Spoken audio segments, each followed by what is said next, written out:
Palmeiras vai jogar, a gente até falou ontem, né, da entrevista coletiva do Abel depois do jogo contra o Fluminense, em que ele fala que o campeonato estava entregue, né, que o negócio era pensar na final da Libertadores.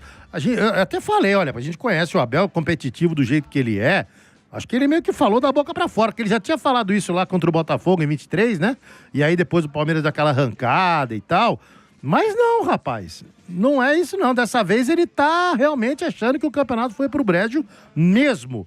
Tanto é que ele deixou 11 jogadores aqui treinando em São Paulo, né? Carlos Miguel, Kelvin, Murilo, Gustavo Gomes, Piquerez, Bruno Fux, Andrés Pereira, Veiga, o Alan, Vitor Roque e Flaco Lopes. Será que inclusive esse é o time para sábado? Será? Daria para montar um time com esses jogadores. Porque Carlos Miguel, Kelvin, Murilo, Gustavo Gomes e Piquerez.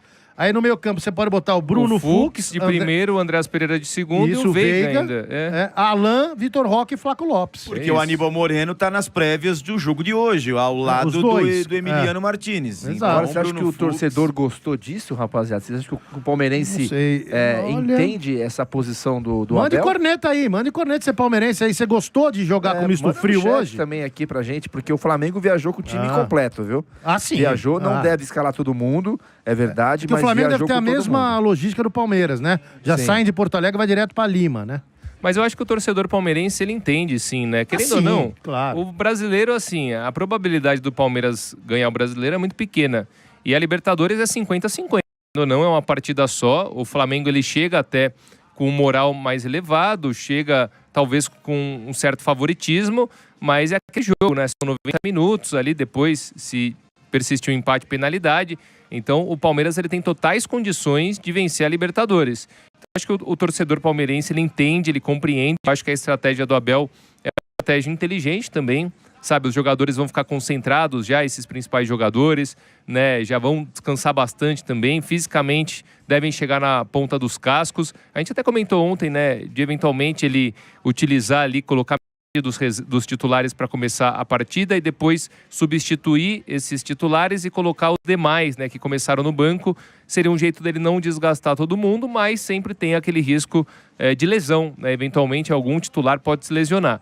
Então, assim, eu entendo a estratégia do Abel, eu acho que é uma estratégia inteligente e eu imagino que o torcedor palmeirense também não tenha ficado ali contrariado com o fato dele tirar esses 11 jogadores que, ao que tudo indica, se não todos forem titulares, pelo menos ali uns 80%, 90% desses 11 eles devem começar a partida contra o Flamengo em Lima. Olha lá, o Rafael Panosso mandou aqui já, ó. Gostei sim, ele tá certo em treinar o time para ganhar do Flamengo, ele mandou. E o Carlos Maciel, que também que é palmeirense, amigos, compreenda a posição do Abel em poupar o time para o grande jogo de sábado, porque 4 pontos em 3 jogos é mais difícil. O Rafael mandou mais um superchat aqui, confio no Abel. Ele tem sempre um plano. E o Manolio mandou, não gostei. Deveria ter levado o sub-15. Mas aí o Bruno Fux entra de terceiro zagueiro ou entra já improvisado ali como um primeiro volante? É claro que sem a bola e com a bola tem todas as configurações aí táticas, mas é a configuração de um terceiro zagueiro aí, não o Fux um pouco mais adiantado, né, senhores? Ele tem feito essas duas funções, só que nos últimos jogos ele tem entrado mais como um primeiro volante. Tanto que a partida contra o Fluminense, que não foi um bom jogo do Palmeiras, o Fux ele começa no banco e ele entra justamente na primeira volância e ele entra bem. Inclusive, a melhor oportunidade do Palmeiras provavelmente foi o lançamento do Fux para o Flaco Lopes, que até reclamam, né, que o Flaco Lopes ele é fominha, poderia ter soltado a bola ali para o Vitor Roque. Então eu acho assim, vai depender muito talvez das circunstâncias do jogo. Ele pode fazer de terceiro zagueiro, ele pode fazer também de primeiro volante. E vale lembrar, né, que esse jogo pro Fux, principalmente, pessoalmente, vale muito. Porque na partida contra o Flamengo no Maracanã pelo Campeonato Brasileiro, o Fux ele vai muito mal. Né, ele vai muito mal, ele até sente, você vê que ele fica meio sentido daquela partida que não foi. Ele faz pênalti, né? Ele é vencido com facilidade no primeiro gol do Flamengo também. Então, assim, para ele vai entrar, se ele for confirmado como titular, com atenção redobrada e querendo se redimir daquela partida do Maracanã. Eu lembro, talvez o Abel esteja pensando no jogo de 21, quando o Palmeiras ganhou do Flamengo. Vocês lembram que ele explorou muito as laterais do Flamengo. Os laterais do Flamengo sobem muito, né? E o Piquerez, inclusive, acabou fazendo o papel de terceiro zagueiro naquele jogo. E no primeiro gol, no gol do Veiga, né? Sai de um contra-ataque pela lateral. Eles exploram a lateral. Do Gustavo Gomes, então, inclusive. Então pode ser que ele esteja pensando nisso aí também pra jogar. Porque se colocar 3 zagueiros, ele vai botar... Vão virar alas, né? Ali os laterais ali. Então vão agredir bastante. Talvez até para impedir um pouco as subidas. Deve ser do Emerson Royal e do Alexandro, né? E também explorar as costas desses jogadores. Pode ser por ali também o caminho. Um risco só, Lima, é que o Piquerez, na minha opinião, claro, não faz um bom segundo semestre. Está muito abaixo, né? O Piquerez, ele era um jogador extremamente determinante ali do lado esquerdo do Palmeiras. E o Kelvin, nesses últimos jogos, muito abaixo também. Então, se você coloca 3 zagueiros e depende de 2 jogadores que estão abaixo, talvez isso seja arriscado, né? Mas nada impede que esses atletas, eventualmente, nessas funções, eles... joguem bem e garantam eventualmente o título. O Henrique, ele manda aqui pra gente, ó. Será que o Abel quer descansar os titulares e dar ritmo para os reservas nesse jogo diante do Grêmio, para que todos estejam aptos no sábado? Pode ser também.